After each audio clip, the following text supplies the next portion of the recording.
The boots were still warm when they found them. The coffee in the mug was still steaming on the wooden table, thin spirals rising into the frigid morning air of Argentine Patagonia. The cabin door swung open, slamming against the wall in an uneven rhythm that echoed through the empty valley, shattering the heavy silence of the mountains. Santiago Vargas had left less than 15 minutes earlier. His footprints in the snow led straight toward the Lenga forest. Deep, steady impressions marking each step with the confidence of someone who knew that terrain like the back of his hand. He carried his usual machete, a backpack with water and rope, the same tools he'd used for more than 20 years carving trails through those forgotten southern mountains. Everything was in order. Everything followed the pattern. But about 980 feet from the cabin, on a flat, open stretch of trail, the footprints simply stopped. They didn't fade gradually.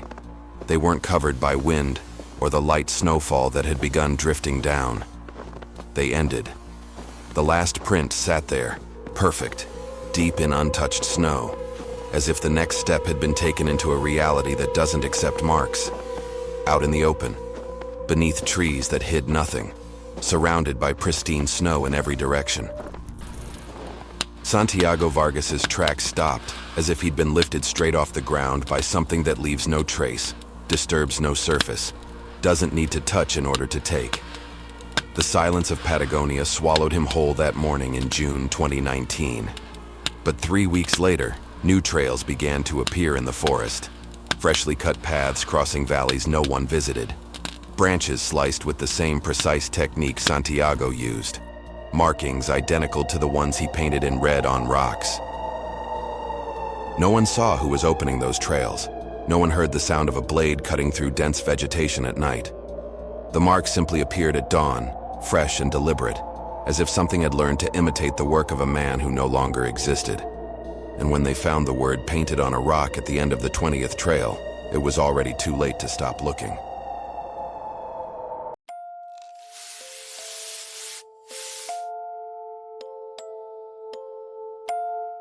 Before we continue this story, the kind that will completely pull the ground out from under you, make sure to like this video right now, subscribe to the channel, and turn on notifications so you don't miss any case that will make you question everything you think you know about disappearances.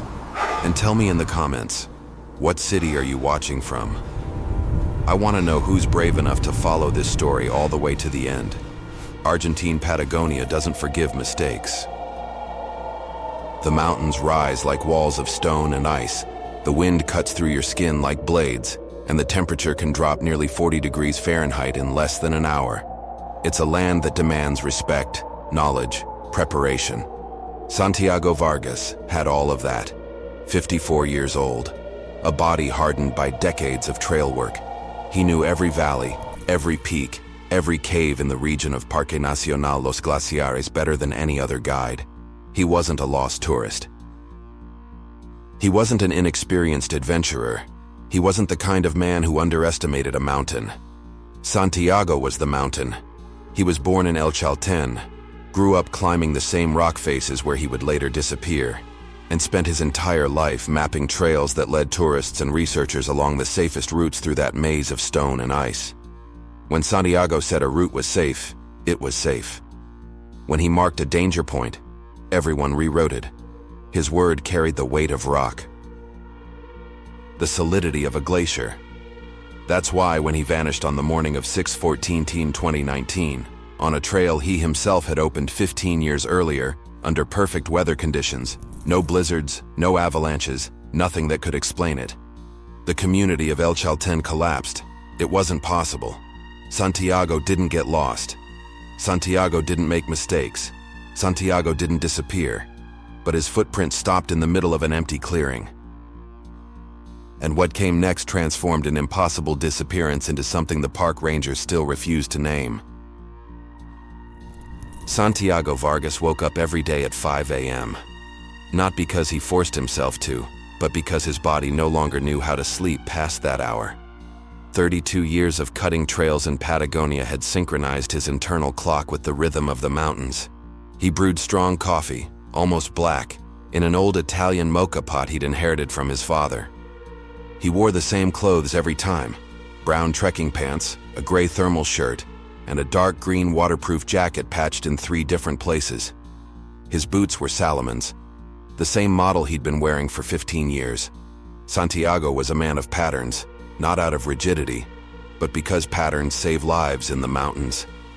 On the morning of 6/14/2019, he followed his routine exactly as always. He checked his backpack: water, energy bars, first aid kit, radio, GPS, survival knife. Everything in place. He was heading out to inspect the Piedras Blancas Glacier Trail, an intermediate route leading hikers to an overlook. Winter season was beginning, and Santiago insisted on personally checking every trail before clearing it for the younger guides. He didn't trust reports.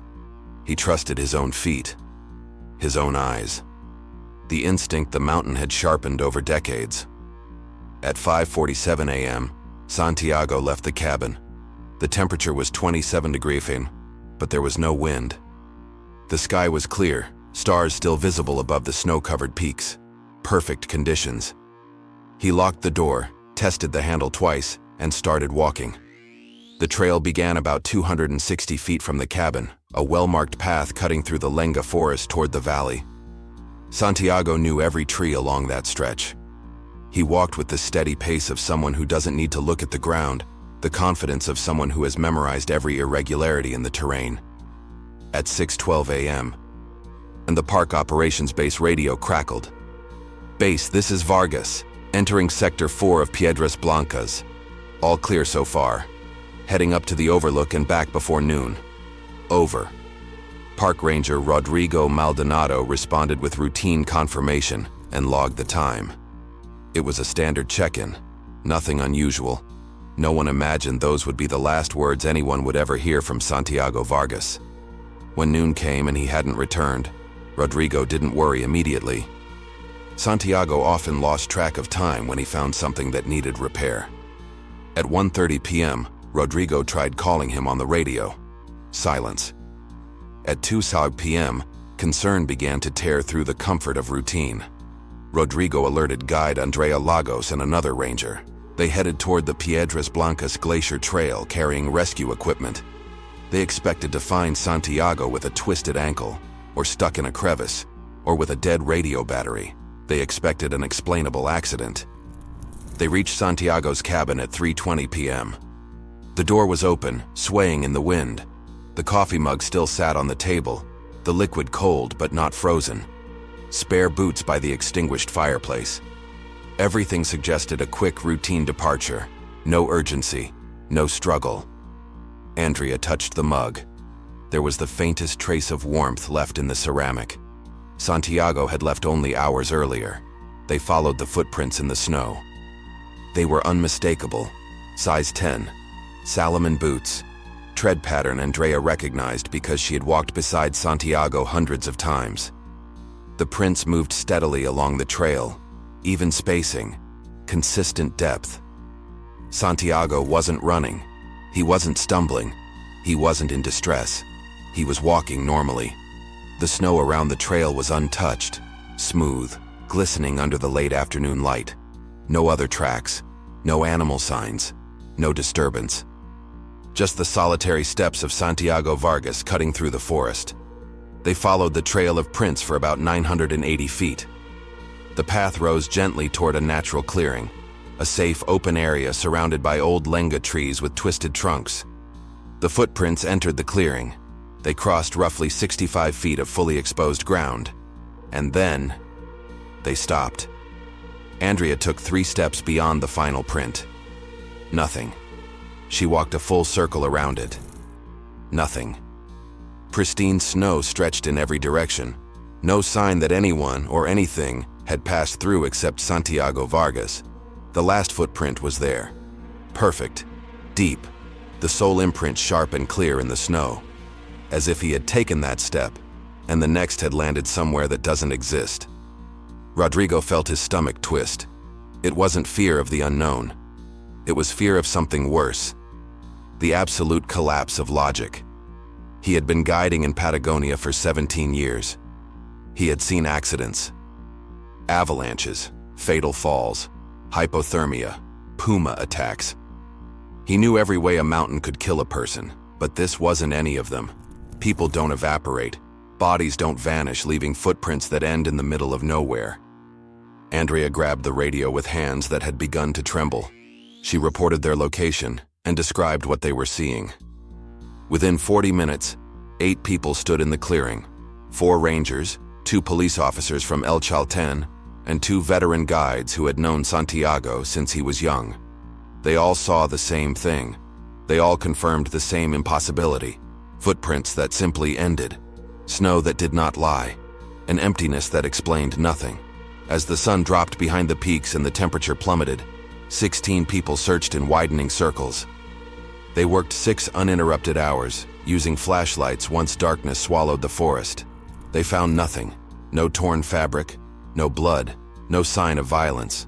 Santiago Vargas had been erased from reality in the middle of an open clearing, and the mountain held that secret with the absolute silence of something that owes no explanation to anyone. The official search began the next morning. 23 people divided into 5 teams. Rangers from 3 parks. Police. Volunteer guides. 2 search and rescue dogs. The protocol was clear. Establish a perimeter. Expand in concentric circles. Check every valley, every crevice, every possible fall point. Patagonia had swallowed people before, but it always left clues. Always something. The dogs reached the final footprint and stopped. Rex, a 6-year-old German shepherd with years of rescue experience, sniffed the last print, circled 3 times, and sat down. He didn't bark, didn't pull, didn't indicate a direction. He just sat and looked at his handler with an expression that felt disturbingly close to refusal. The other dog, Luna, a bloodhound with exceptional scent capability, did the same. Sniff. Circle. Sit. Handlers tried commands, encouragement, rewards. The dogs would not move. They simply stared at the empty snow as if something was there, something they could sense but refused to follow. On the 3rd day, the search radius expanded to 9 miles in every direction. 41 people combed areas Santiago could never have reached on foot within the available time. Drones equipped with thermal cameras scanned the region in grid patterns. The monitors showed only temperature gradients, cold trees, colder rocks, frozen snow. Nothing human, nothing breathing outside the mountain's natural rhythm. On the 10th day, the official search was suspended, not for lack of effort, but because there was nowhere left to look. 72 people had combed nearly 80 square miles. Helicopters flew search patterns. Drones photographed every valley and crevice. They found absolutely nothing. Santiago Vargas had been removed from reality with total efficiency, leaving no clue as to how or why. Andrea didn't go home when the search ended. She set up camp about 2 miles from the clearing and kept looking on her own. Not because she believed she would find him, but because the alternative was accepting that he had simply ceased to exist, and her mind refused to process that possibility. Every dawn, she checked the clearing. The snow remained untouched. The silence remained. And 17 days after Santiago disappeared, while inspecting the eastern sector during yet another empty morning, Andrea saw something new. A trail, freshly cut through dense vegetation, so fresh that the severed branches were still bleeding sap. A trail that hadn't been there the day before. A trail opened with the exact technique of Santiago Vargas. Andrea froze mid-step, her heart racing in a way she couldn't explain. The trail cut straight through the forest, so fresh the scent of sap still lingered in the cold morning air. She had inspected that exact sector 2 days earlier. There had been nothing there, just dense forest. Tangled undergrowth no one had touched in years. Now there was a complete trail, perfectly executed, appearing overnight, as if weeks of labor had been compressed into a few hours of darkness. Andrea approached slowly, studying every detail. The branches had been removed with a machete, clean angled cuts at 45 degrees, exactly how Santiago worked. Larger trees remained untouched. Only low vegetation had been cleared, preserving the forest's structure, just as Santiago always taught. And along the trees lining the trail were red paint markings applied with a brush, arrows indicating direction, an X with a horizontal line meaning potable water nearby, a circle with a dot in the center, warning of unstable terrain ahead. They were codes Santiago had invented. Unofficial. Known only by guides who had worked directly with him. Andrea followed the trail for roughly 1,300 feet. It curved around a lenga tree with shallow roots that Santiago always avoided. It detoured around ground that appeared firm but became waterlogged after rainfall. The incline remained gradual, making the walk manageable even across uneven terrain. This wasn't imitation. Imitation copies technique. This copied thought, philosophy, decades of intimate knowledge of that specific forest. It was Santiago's work. But Santiago wasn't there. Santiago wasn't anywhere. Andrea grabbed her radio, hands shaking so violently she nearly dropped it. "Rodrigo, there's a new trail in the eastern sector. It wasn't here before. It was opened within the last 48 hours. A long pause. Then Rodrigo's voice tight. "What do you mean, new trail?" "Complete trail. About 1,300 feet. Santiago's technique. His markings. All of it." Silence stretched on the other end. "Don't move. I'm coming." Rodrigo arrived 40 minutes later with 2 veteran rangers who had worked with Santiago for years. When they saw the trail, the silence that settled wasn't doubt. It was recognition. "This is his work," one of them muttered, voice rough. "Every cut, every decision." Rodrigo walked the trail, touching the freshly cut branches. Sap still clung to his fingers. The work had been done within the last 24 hours, maybe less. "Someone is copying him," Rodrigo said, but the words lacked conviction. Everyone there knew this wasn't copying. Andrea pointed at the X with the horizontal line. "That means potable water within 160 feet to the right." Santiago invented that code. It was never official. Only those who worked directly with him know it. She looked at Rodrigo, searching for an explanation he didn't have. "Whoever did this isn't copying him," she said quietly. "It's inside his head." Rodrigo ordered no one to touch anything else. They treated the trail like a crime scene, photographed every detail, collected paint samples, examined machete marks. There were no footprints in the damp soil, no fabric threads caught on branches, no cigarette butts, no wrappers, no residue. The trail existed as if it had materialized complete, as if the forest had been cut by something that didn't need to touch the ground to move. Andrea set up a watch in the eastern sector. She slept in 2-hour shifts, waking to check the area, scanning for movement. She saw nothing, heard nothing. The forest remained in its usual rhythm, wind, distant birds, nothing more. On the 6th morning, during her routine sweep, she found another trail. This one branched north from a point about 650 feet from the first, heading toward a valley Santiago had once mentioned as a potential future tourist route. The trail was just as fresh. Branches newly cut, sap shining, markings still damp. Andrea had checked that area 18 hours earlier. There had been no trail. Now there was. Rodrigo established permanent surveillance, 6 rangers rotating in 4-hour shifts. Motion-activated cameras installed throughout the area, equipment that triggered on anything larger than a rabbit. The cameras captured wind, birds, a guanaco passing through at 3:17 a.m. They captured no human, no one cutting, no one building.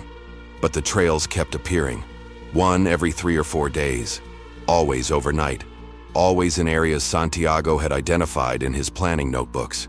Journals locked inside his cabin, which no one else had access to. By day 32 after his disappearance, 7 new trails existed where none had before. Rodrigo called a meeting. 23 guides and rangers sat in a circle at the operations base, looking at one another, searching for explanations. "Is anyone here doing this?" Rodrigo asked. His voice didn't carry accusation, it carried desperation. The silence that followed was answer enough. No one knew, no one understood. One of the younger rangers, Felipe Rosas, decided to spend an entire night alone in the eastern sector. He wanted to see, to understand, to confront whatever was happening. Rodrigo tried to stop him. Felipe insisted. He was 26, still carried the confidence of someone who believes mysteries exist only because people don't look hard enough. He camped roughly 160 feet from where the latest trail had appeared, brewed strong coffee, layered against the cold, waited. Night fell like a heavy curtain, swallowing the forest in near total darkness. Felipe kept his flashlight beside him, radio on his belt, knife sheathed at his hip. He listened to every sound. At 2 a.m., the cold began creeping through his layers. At 3 a.m., he brewed more coffee. At 4:15 a.m., he saw it. Not a figure, not a person, a disturbance. The darkness folded inward at a point between the trees. The air twisted like something chewing space itself. The absence of light there was deeper, denser, as if the darkness had gained weight and mass. Felipe snapped on his flashlight. The beam sliced through trunks, snow, branches. The disturbance vanished. Only forest. He turned the light off. Waited. His heart pounded so loudly he could hear it in his ears. 5 minutes later, the disturbance returned. Closer now, maybe 50 feet away. Instinct screamed at him to run. The thing moved, not smoothly. In violent jumps, as if it only existed in certain points of space and had to tear through what lay between them. And then Felipe heard it. Not exactly a sound, more like the memory of a sound. The echo of something that had happened, but wasn't happening now. The strike of a machete cutting wood, branches separating, work being done. But there was no one there. Only that distortion in the dark, working without hands, cutting without a body, existing in a way that violated everything that defined existence. Felipe grabbed the radio, hands shaking uncontrollably. "There's something here," he whispered. "I don't know what it is. I can't see it clearly. But it's working. It's cutting. It's making a trail." Rodrigo's voice came through immediately. "Leave. Now. Don't question it. Just leave." Felipe didn't hesitate. He grabbed his pack and ran. Left the tent behind. Didn't turn on his flashlight. Didn't look back. He ran until he reached the road, until he saw the lights of the base, until he was surrounded by solid walls and human voices. When they returned to his campsite at dawn, the tent was intact, but about 160 feet away. There was a new trail, 400 yards long, perfectly executed, completed in a single night. It led toward a valley Santiago had once marked in his notes as potential route for Western Fitzroy Overlook. Felipe never returned to the forest. He requested transfer to administrative duty in El Calafate, about 110 miles away. When Rodrigo asked what exactly he had seen, Felipe only shook his head. "It wasn't something," he said quietly. "It was less than something. It was the hole where something should be, but isn't anymore. And that hole knows how to use a machete." And after the 10th trail appeared, Andrea found the first notebook, wedged between bark and branch, protected inside a plastic bag. Written in Santiago Vargas's handwriting, the date at the top of the first page was from 2 days earlier. Andrea was inspecting the northern sector trail when she saw the object wedged into the tree. Small, rectangular, wrapped in clear plastic that caught the filtered forest light. Her stomach tightened before she even understood why. It was a notebook, worn leather cover, pocket-sized. She recognized it immediately. Santiago always carried one. He wrote observations about trails, sketched quick maps, documented changes in terrain. Andrea had seen dozens of them over the years. Her hands trembled as she removed the plastic. The cover felt cold beneath her fingers, familiar, worn at the corners where Santiago used to grip it. She opened to the first page. The date at the top was from 2 days ago, not from before his disappearance, not from months earlier, 48 hours ago. And the handwriting was his, every letter formed with the precision only the dead should have. No hesitation, no tremor, no life. Too perfect. The first entries described the eastern sector trail, the same one Andrea had discovered weeks earlier. New path following northern valley, Avoids wet zone near granite outcrops. Markings every 60 feet. Ends at overlook facing Piedras Blancas. Andrea turned the pages, leaving faint sweat marks on the paper. Each page documented the new trails that had appeared, technical descriptions, route justifications, notes on vegetation and soil. It read like a work log written by someone methodically executing a plan. But Santiago wasn't executing anything. He had been removed from reality 6 weeks earlier. The final entry was on page 17. The handwriting was still his, but the pen pressure was different, heavier, as if whoever wrote it had pressed harder against the paper. Return trail complete. Connects back to original point. Necessary to close the loop. Someone needs to understand that the work continues, even when the worker can no longer be seen. Andrea closed the notebook. Her hands shook violently. She looked around the forest, searching for something her eyes couldn't catch. The light was normal. The trees were normal. The silence was normal. But there was something beneath the normal. A vibration she almost felt but couldn't fully perceive. As if reality there had developed a hairline fracture, too fine to see, but deep enough to swallow a man whole. She ran back to the base. Didn't walk. Ran. Branches tore at her face. Her lungs burned. The notebook clutched against her chest. Rodrigo was in the office when she burst in. He saw her expression and knew something irreversible had broken. "I found this in a tree beside the northern trail," she said, placing the notebook on the desk as if it might burn her. "It's his. It's recent. He's writing about the trails." Rodrigo opened it slowly, read the first page. Color drained from his face. He read every entry, every detail described with Santiago's unmistakable precision. When he finished, he closed the notebook and stared at the cover for a long moment. "This isn't possible," he finally said, but it was there. Rodrigo contacted a document analysis specialist from Rio Gallegos. The man arrived 2 days later with portable equipment, examined the ink under specialized light, compared the handwriting to archive samples Santiago had written over the years. He worked for 6 hours. His report was short. "The ink is between 3 and 5 days old. The paper has not been artificially aged. The handwriting matches Santiago Vargas in all measurable aspects: pressure, angle, spacing, letter formation. If this is forgery, it is the most perfect I've ever seen. Too perfect.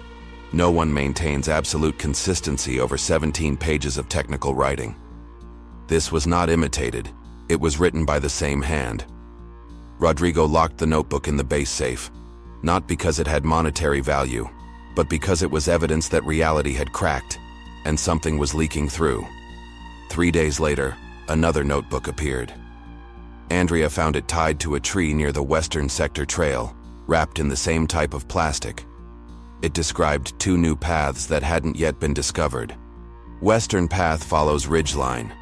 Avoid permanent snowfields. Ends at Condor Observation Point. Southern path crosses near forest. Double markings due to vegetation density. Caution. Exposed routes first 300 feet. Andrea used the notes to locate the trails. Both existed exactly as described. Freshly opened. Perfectly executed. The notebooks became regular. 1 per week. Always protected. Always containing recent entries. Rodrigo stopped trying to explain and started documenting. He photographed every page, archived them chronologically, recorded exact locations where each notebook was found. Explained to whom? Explain what? That a man erased from existence was still working, still writing, still executing plans that existed only in a mind that no longer had a body? Andrea began reading carefully, searching for something personal. A plea. A cry for help. Some acknowledgement of horror. There was none. Only trail descriptions. Only soil notes. Only route logic. It was as if the part of Santiago that wrote those notebooks either didn't know, or couldn't admit, that he no longer existed fully. Only the part of him that knew how to build trails had survived, operating automatically, working because it was the only function left. 4 months after the disappearance, Andrea found a notebook that was different. It was wedged into a tree near an area Santiago rarely worked. Dense forest tourists never visited. It contained only one entry. The letters were larger than usual, pressed so hard into the paper the indentations nearly tore through. The trail leads to the cave. You need to see. You need to understand that some part of me is still here, even if you can't see where. Andrea followed the instructions. The trail cut straight up a steep incline, through terrain Santiago would normally avoid. It ended at a narrow cave hidden behind a granite outcrop. The opening was low. She had to crouch to enter. The darkness inside felt thicker than it should have. Andrea turned on her flashlight and stepped in. The cave extended about 50 feet before opening into a chamber the size of a small living room. At the back, carefully arranged on a flat stone, were Santiago's belongings. His backpack, his machete, blade clean, sharp, his radio, his work gloves, molded by the shape of his hands. Everything placed deliberately, not discarded, not abandoned. Arranged. Andrea touched the backpack. The fabric was dry, no weather damage, as if it had been protected since the day he vanished. She opened the main compartment. Inside, alongside water bottles and energy bars, was another notebook. Thicker, more worn, yellowed pages. It was his master planning journal, the one he kept locked in his cabin, the one containing years of future route ideas. Andrea opened to the last written page. The date was yesterday. The handwriting was his. But the message made something inside her collapse. The work doesn't stop. It never stops. Even when we can no longer hold the tools, the work continues through us. I'm stuck in the middle, not dead, not alive, just working. Always working. It's the only thing I still am. Andrea staggered out of the cave and vomited into the snow. Not from illness. From the mind's violent rejection of something that violated the rules of existence. Santiago was trapped. Not in a place. In a state. Between being and not being. Conscious enough to work. Conscious enough to write. But not enough to be rescued. Not enough to stop. Rodrigo ordered the cave sealed. A metal grate installed over the entrance. Locked.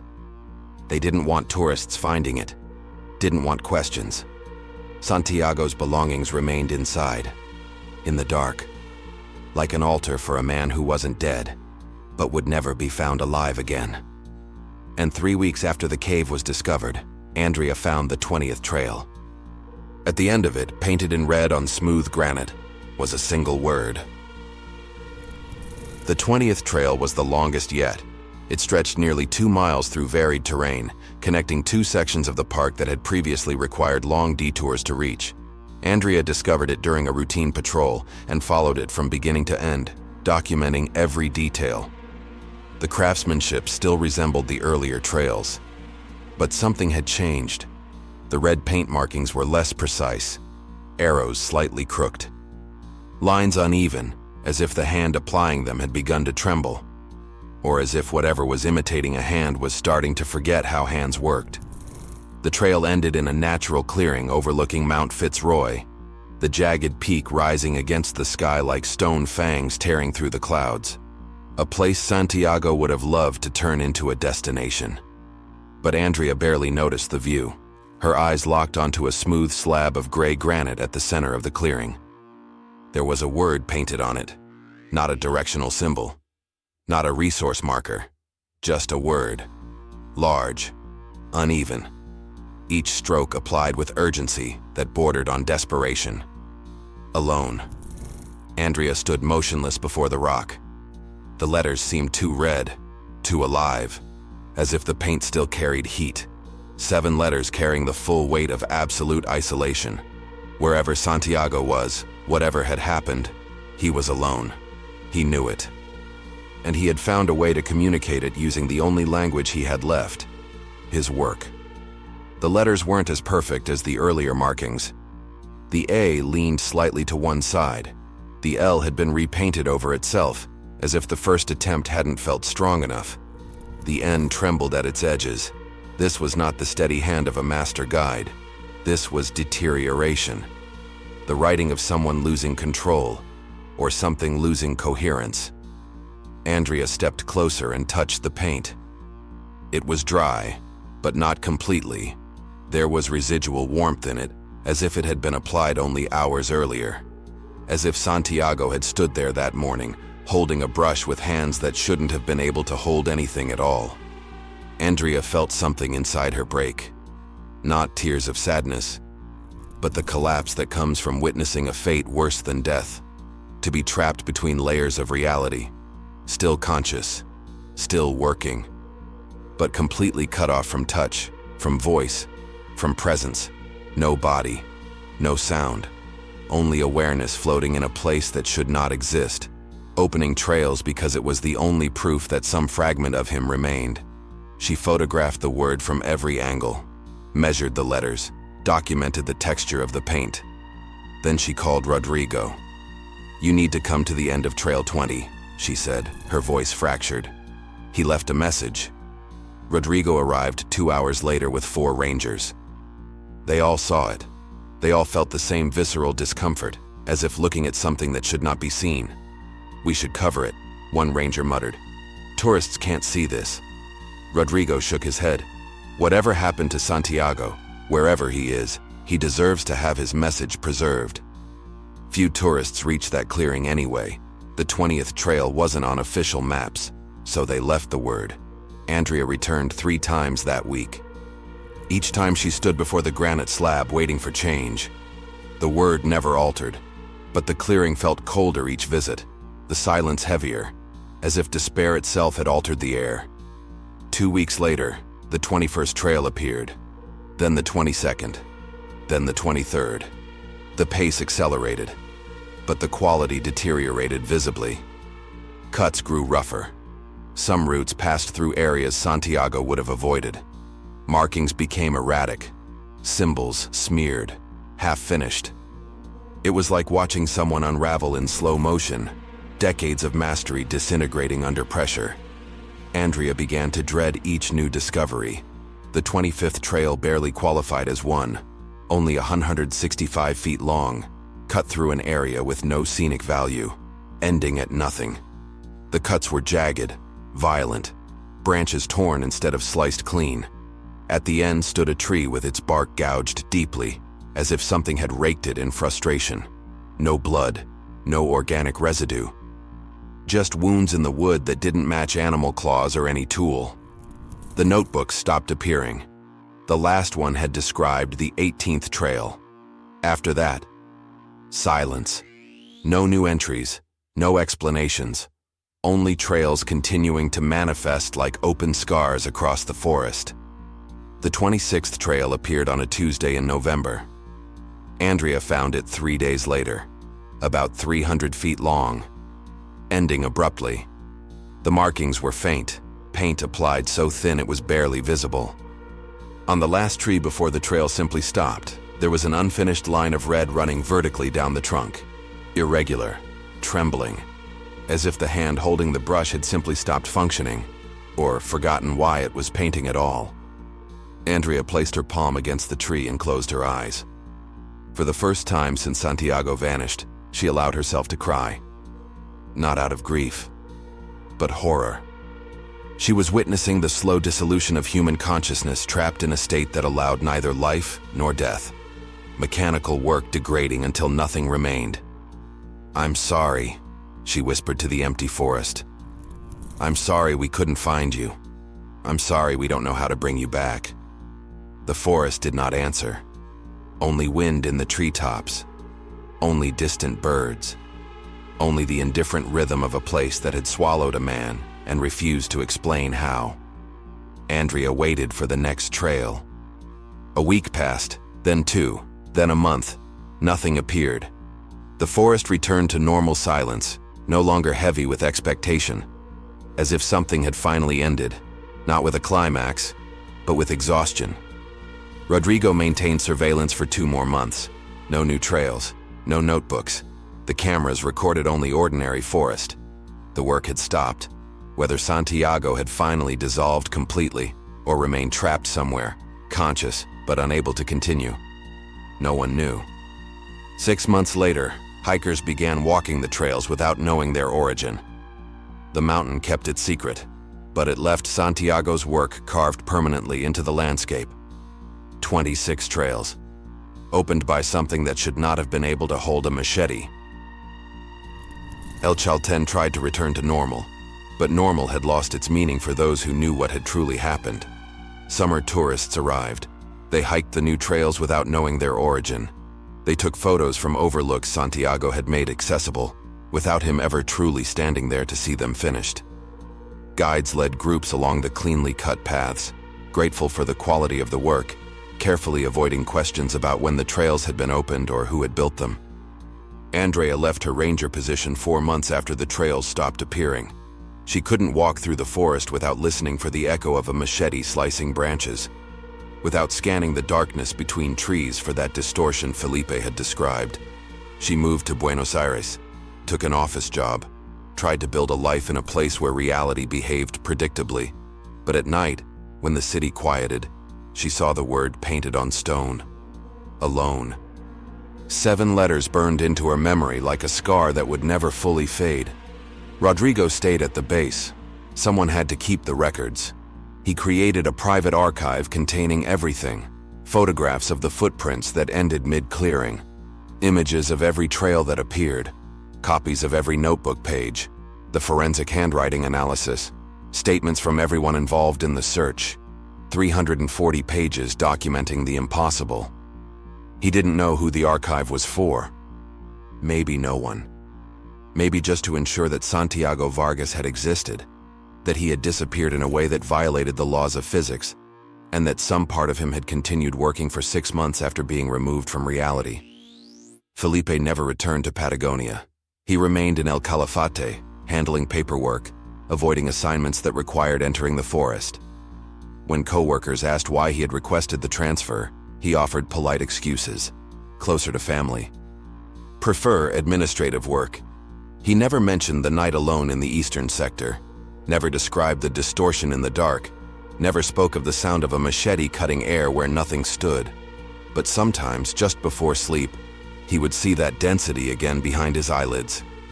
And he would wake sweating, heart racing, searching the room for solid shapes to reassure himself that reality still functioned as it should. The cave remained sealed. The metal grate rusted over time. Moss crept across the lock. No one entered. Santiago's belongings stayed inside, arranged carefully on the flat stone, waiting for an owner who existed somewhere between presence and absence. Some trails were officially incorporated into park maps, given neutral names, cataloged as if they had been planned and executed through normal processes. Others remained unofficial, used quietly by local guides who knew their origin and chose not to discuss it with outsiders. But all of them were maintained. Rangers cleared fallen branches, repainted faded markings. It was their way of honoring Santiago, recognizing that the work had value, even if the way it was completed defied understanding. The word on the rock remained untouched: alone. The paint endured sun, rain, snow. Andrea had given strict instructions before resigning. No one was to remove or cover it. It was a message that needed to exist. Few hikers reached that clearing, but those who did felt something they couldn't quite name: discomfort, or the sense that something fundamental had shifted in that place. 2 years after Santiago vanished, his sister Gabriela returned to the clearing where the footprints had ended. Rodrigo guided her to the exact spot. The orange search marker was gone, but he knew precisely where it had stood. Gabriela knelt on the ground where grass now grew over melted snow. She placed her hands against the earth and stayed that way for 30 minutes without speaking. When she finally stood, her hands were dirty. Her eyes were dry. "He's not under there," she said quietly. "He's not anywhere beneath us. He's beside us, parallel. I can feel it. He's next to where we are, but he can't cross back, and we can't cross to where he is." Rodrigo had no response. They descended the mountain in silence. Gabriela never returned. Years passed. 3, 4, 5. The story of Santiago Vargas became a local legend, whispered in bars in El Chaltén, shared quietly between guides during long nights at remote camps. Versions varied. Some said he'd gotten lost and the notebooks were an elaborate hoax. Others claimed he staged his disappearance and was living abroad. Few knew the complete truth, and those who did rarely spoke of it, because the truth sounded like madness, but the trails remained. 26 cleanly cut paths through Patagonian forest, each appearing over 6 months, each executed with identical technique, each opened by something no one ever saw. And the word on the rock remained: alone, painted by a hand that should not have existed. Andrea sometimes dreamed of Santiago, not as he had been, but as he might have become. A fragment of consciousness suspended in darkness, still trying to work, still trying to carve paths through a forest he could no longer fully see or touch. In her dreams, the branches he cut vanished before hitting the ground. The markings he painted faded before drying. He walked across terrain that refused to hold his footprints, working endlessly because it was the only proof that some part of him still existed. She would wake with her face damp, uncertain whether from tears or sweat. The line between the two had blurred, just like the line between being and not being, between presence and absence. Santiago Vargas had disappeared from reality, but he left marks that could not be erased. Not just the physical trails, but invisible ones, cut into the understanding of everyone who had witnessed the impossible.